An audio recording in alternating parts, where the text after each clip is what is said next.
I make homeschool work by every single person has jobs and responsibilities. It's part of our homeschooling thing to learn how to clean and to learn how to cook. And so everybody's always helping with something along the way. So we do that together. Um,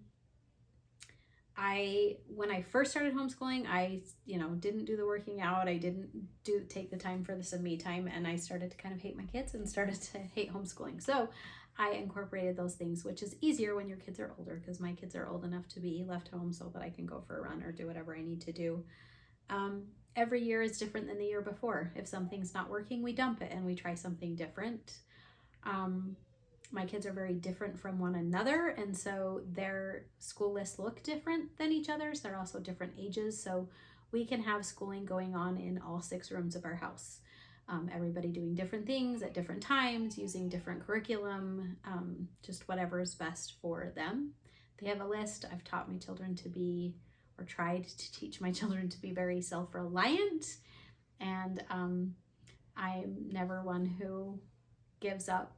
Like, if I tell them they have to do something, they have to do it, and they know it. And so we don't have a lot of fights about, please don't make me do my math, because they know that it won't work. So I don't know, we just make it work. Every day's a little different, and it changes as your children get older and they age, and they have different capabilities. So I guess for me, it's just making a commitment to do it every day and then make it work. And there are good days and there are days that really stink, and we just kind of shrug those days off. We basically homeschool year round, except for in December. We take school very lightly, and we do a lot of festive things. There isn't a day that goes by during the week that we don't do math and reading. We read obsessively. We're the reading family. That's how we do everything.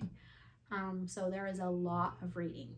When we do it, when they wake up and they're done sleeping, and they have a list that they have to get done every single day, and that's when we do it. We don't have, I used to try, like, we're gonna do math from 10 to whatever, but that just didn't work for me. So it's very, very flexible, just so long as it gets done. So when is every day when we wake up. Okay, so I guess the biggest thing for me is I became very much convinced that my children needed to be read to forever, for their whole lives, constantly. So I have made that a priority for my life every single day for, well, my eldest is almost 24. So we read constantly. And when it was convenient, we read at night. In fact, I put all 6 of my boys in one room. They shared a big room together, like a big old dorm, so that they could all snuggle under their covers, and I would read to them a long time, at least an hour, sometimes more. And it turned into the most special thing. And then there was a period of time where nights weren't working. I was exhausted. I just had a baby. So we read in the morning. I read them awake in the morning, and we would read for an hour before they got out of bed. We take books on camping trips. We spend a lot of money on things like Audible. My kids always have everything they need to set up a reading life, to read to themselves or be read to by me. From a young age, I decided that if they brought me a book and asked me to read it, that I would drop anything and read to them. And I still do that, even though they're old. So reading is the most important thing in our family and in our life and in our homeschool. And my children are voracious readers. And because of that, they're voracious learners, and they can learn anything because they know there's a place to get the information, and they want to. So that's been fun. This was in, well, really starting from the beginning of school. It started realizing that there's a pacing with school, and it was a little slow for him, and so he just found himself being bored a lot.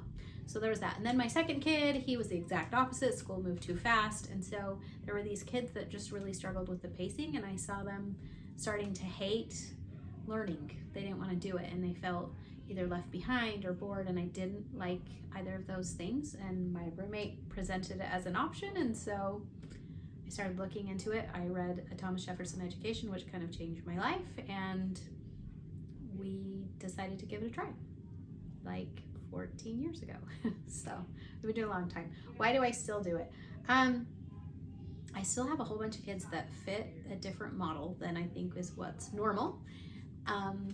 So there was that. But then also we just like became each other's best friends. We they became each other's people, and it seemed really sad for us not to all be together and learning every single day.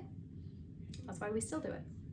Okay, so we don't have a dedicated homeschool space anymore. We just have space for stuff, and everybody can study wherever they want. We have this room that holds a lot of homeschool stuff. We have like bins, math, poetry, that's all C.S. Lewis, and then art, geography, science. We use teaching textbooks, and so we have a computer that sits there that everybody can do teaching textbooks on. And then this is mostly a graphic novel and picture book closet. Everybody knows where everything is so that they're not looking for it all the time.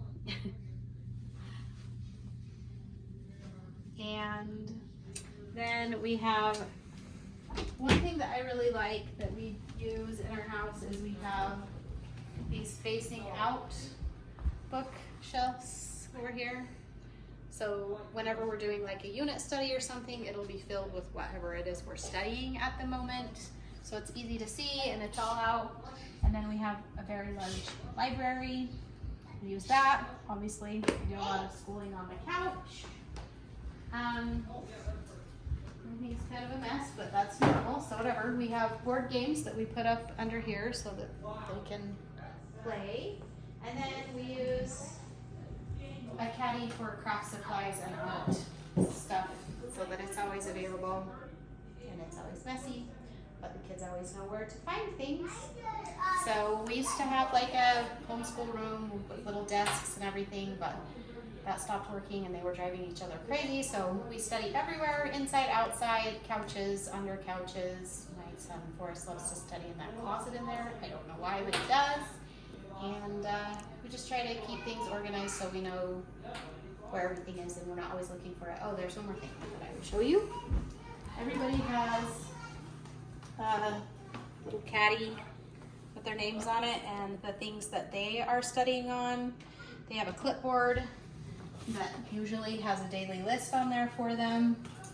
And so that's where everybody's stuff is. Okay, so my oldest son is 24 and we started homeschooling when he was 10. So we've been doing this for about 10 to 14 years, somewhere in there. And there are a few things that have stuck with us the entire time and other stuff that we just got rid of. My favorite resource is teaching textbooks for math. It's an online program, it's fairly inexpensive, and they teach every single day. It's fantastic. I love this series. This book series is called, well, they're Math Adventures, and they have millions of books. We have like basically all of them. They're wonderful. Super, super good. For poetry, I love poetry. Poetry for Young Children is fantastic series. We love that. I wanted my kids to be very familiar with bookwork because they, will go to school eventually. And so I actually really like this series, the Everything You Need to Know. And it's just got chapters and then little writing assignments at the end. That's great. My kids love Horrible Histories, the videos, and the book set. This is history.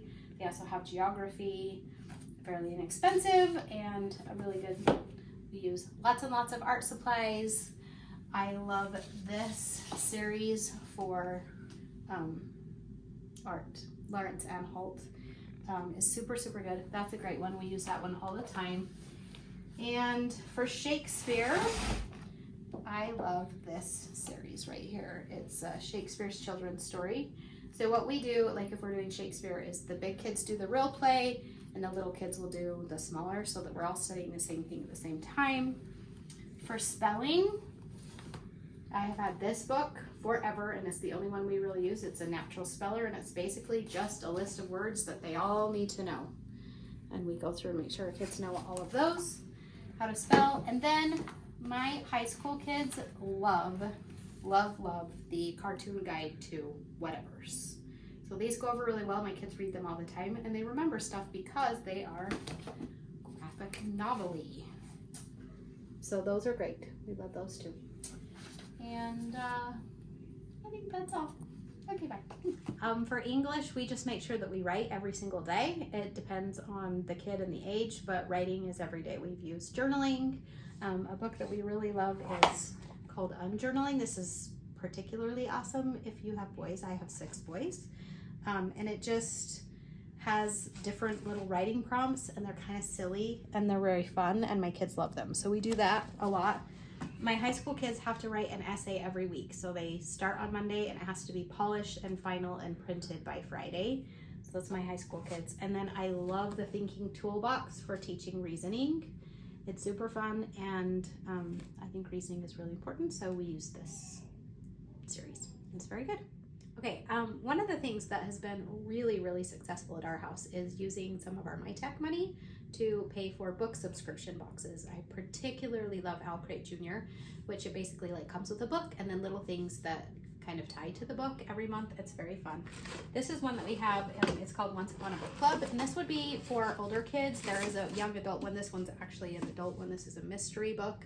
But this one is fun because when you flip to the right page, I'll show you, it like has a page number on it. That one's gross. Oh. It has a page number on it, and then it has a little gift to go with that page, that something to do with that. Another thing that we've used that has been really successful at our house is unit studies. And what we've done is we let all of the kids put down a few things every year that they're super fascinated by, and then I set up a whole unit on it. And then we eat like that, we read books from that area, we do activities and art projects and field trips that have to do with their interest, and that has been so much fun. We've done a lot of those. So that is all.